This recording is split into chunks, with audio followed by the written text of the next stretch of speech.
En ce moment, sur le marché des freelances, c'est un peu la guerre et on est beaucoup à remarquer que si tu n'as pas un réseau et si tu n'as pas déjà des clients réguliers qui peuvent t'assurer de te maintenir, 2023 a été très compliqué et 2024, on ne sait pas trop ce que ça va donner, mais je pense qu'il n'y a pas beaucoup d'optimistes dans le tas des freelances qu'il y a sur le marché.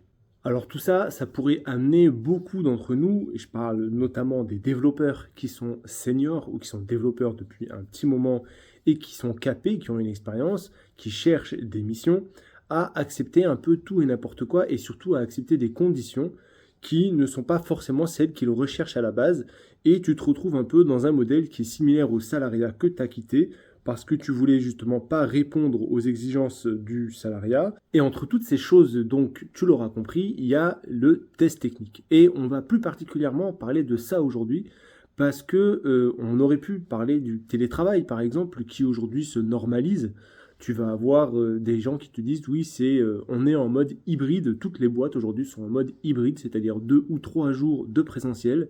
Ça devient une norme.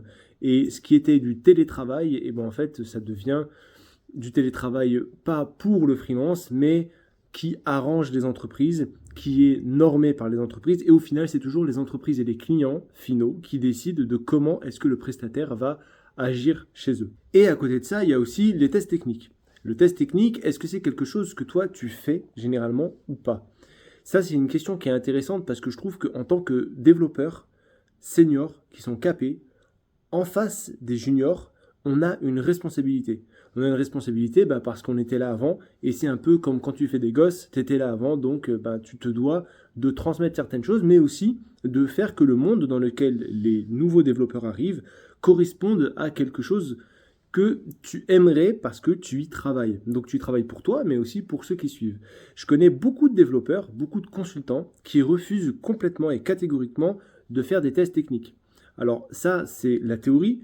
Dans la pratique, des fois, de temps en temps, tu vas te retrouver à faire un test technique parce que, en fait, ce test technique, il va te permettre, soit parce que c'est quelqu'un de ton réseau qui te l'a amené, et donc, comme c'est une connaissance, tu peux pas non plus dire, bon, en fait, j'arrête le process parce qu'il y a un test technique, soit parce que, en fait, le test technique, il te permet d'accéder à une opportunité qui, voilà, bon, tu te dis quoi? Tu te dis, je mets dans ma poche mes valeurs l'espace de un ou deux tests techniques et aux autres recruteurs avec qui j'ai des process plus ou moins normaux, je reste sur mes principes. Alors la vidéo, elle n'a pas du tout, mais alors du tout, l'ambition de juger qui que ce soit. On est vraiment là pour en discuter et le but, c'est que je vous partage un peu ce que j'en pense et que vous mettiez dans les commentaires si vous êtes confronté à la même situation parce que c'est quelque chose je trouve qui est important parce que quand je reçois des tests techniques, parce que j'en reçois encore aujourd'hui, c'est du coding game. Et il y a des tests techniques que je vais accepter de faire parce que c'est des tests techniques qui sont, par exemple, on va te donner un cahier des charges et c'est un tout petit cahier des charges sur lequel on va te faire un petit truc qui est peut-être un kata TDD ou un truc comme ça, mais pas qui ne porte pas le nom, dans le sens où on va mettre un aspect métier derrière pour voir un peu comment tu réfléchis. Les meilleurs sont encore ceux que tu fais en présence d'un membre, d'un tech lead ou d'un CTO de l'équipe que tu veux intégrer. Alors ça, par rapport à cette partie-là, je trouve que c'est des tests techniques qui sont pertinents, qui sont pensés. En général, derrière, tu vas avoir des choses qui sont bien cadrées, des équipes qui sont bien cadrées, des boîtes qui sont bien structurées. À l'inverse, quand c'est des choses qui sont structurées par des personnes qui ne sont pas forcément techniques et où on vend plutôt de l'exécution pure, ce qu'on va faire, c'est qu'on va faire des tests techniques qui sont des tests d'algorithmie ou des tests de connaissances sur, par exemple, est-ce que tu sais ce que c'est qu'une instance, est-ce que tu sais comment instancier cette classe, quelle est la meilleure réponse dans ces... Et en fait, ça, c'est des choses que, en général, le développeur, 95% du temps, 97 maintenant avec ChatGPT 98, ce qu'il va faire, c'est qu'il va tout simplement aller chercher ça sur Internet pour vérifier le truc. Elle n'est pas là, sa valeur ajoutée. Donc, je trouve que les tests techniques sur ce modèle-là, et c'est ma vision, ne font que renforcer la vision d'un développeur qui est un pisseur de code. C'est-à-dire qu'en fait, lui, ce qu'il fait, c'est qu'il va faire du code et il va résoudre des algorithmes avec des problématiques complexes. Mais le coding game, on le sait aujourd'hui, le marché il a pas mal évolué. Le coding game c'est une discipline, mais c'est une discipline où les pratiquants eux-mêmes te disent que ça ne te sert à rien dans le milieu professionnel. Parce que c'est pas avec un coding game et avec une compétence en algorithmique poussée que tu vas pouvoir intervenir sur les domaines qui font 95% des domaines aujourd'hui. Alors c'est ok si tu dois faire quelque chose qui est de data scientist où on te demande des formules, de l'algorithmie poussée sur de l'embarqué, du C++, peut-être que ça peut être pertinent et encore parce que l'aspect métier, l'aspect compréhension du besoin et l'aspect est beaucoup plus important que la simple connaissance des algorithmes. Donc tout ça pour te dire que je trouve que réduire le développeur à ça en lui donnant des tests techniques, c'est vraiment pas cool. Et c'est pas que je veux lancer un mouvement, mais je lance un petit appel quand même à tous ceux qui sont développeurs seniors et qui ont la capacité de dire en fait les tests techniques je les refuse, de réfléchir à cette posture parce que c'est une posture qui quand même est intéressante dans le sens où elle ne va pas désavantager les juniors qui viennent derrière, qui eux ont des ambitions d'être des développeurs qui s'épanouissent dans leur carrière, qui veulent vraiment impacter le métier, voir des effets sur le code qu'ils produisent et se retrouvent à faire en fait tout simplement des coding games. Et en fait, à chaque fois que sur un coding game, tu as un résultat qui est en dessous de la moyenne, qui est bas, ce qui peut arriver à des seniors, ça je le répète pour tous les juniors qui écoutent, ça peut arriver à des seniors, mais en fait ça te tue ton estime. C'est-à-dire que après ça, tu vas te sentir dans un mood où tu vas te poser des questions, surtout si tu n'es pas senior, tu vas te dire ouais en fait peut-être que voilà ça va te réveiller ton syndrome de l'imposteur, alors que la problématique c'est pas toi. Et c'est aussi pour ça que je fais cette vidéo, c'est pour expliquer que la problématique c'est pas toi mon gars, c'est les personnes qui te donnent le test.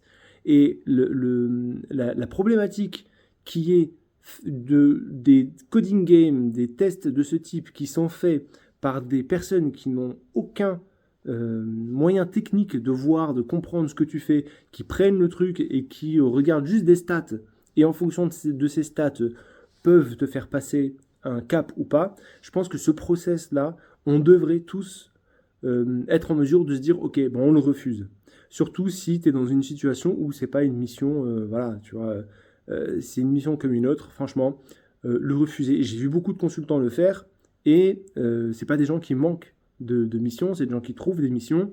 Et le fait qu'ils le fassent, c'est pas, voilà, je sais qu'aujourd'hui, les RH en face s'attendent à ce qu'il y ait des consultants qui leur disent non, je fais pas des tests techniques. Je le sais parce que voilà, moi je me suis retrouvé plein de fois en face de cette situation où j'ai dit non, je fais pas les tests techniques, c'est pas quelque chose que je fais. Et j'ai vu d'autres aussi le faire. Et les RH aujourd'hui se retrouvent un peu démunis parce que quand tu as un super profil et qu'ils refusent de faire un test technique et que la raison derrière elle est valable, ça te remet toi en cause en tant que recruteur. Et c'est comme ça en fait que le changement peut s'amorcer, peut s'immiscer, et les recruteurs vont pouvoir commencer à se dire bon ok, parce qu'aujourd'hui tu as quand même des recruteurs old school et des recruteurs qui comprennent un peu ça. Et là je parle vraiment de la partie old school des ESN qui ont des process et qui n'ont pas remis en cause ces process parce que les personnes en fait se sentent emprisonnées, se sentent écrasées par l'importance de l'ESN. Et elles ont un peu cette crainte de remettre en cause le process. Il ne faut pas avoir cette crainte-là parce que c'est des gens qui chassent des têtes, ils chassent des talents. Donc il ne faut pas oublier que voilà, sur le marché, les talents se font rares et le fait d'avoir cette possibilité d'être rare nous donne la possibilité d'avoir ce choix-là. Donc n'hésitez pas, si vous avez un avis contraire ou si vous voulez challenger ce que je viens de dire, à me le mettre dans les commentaires.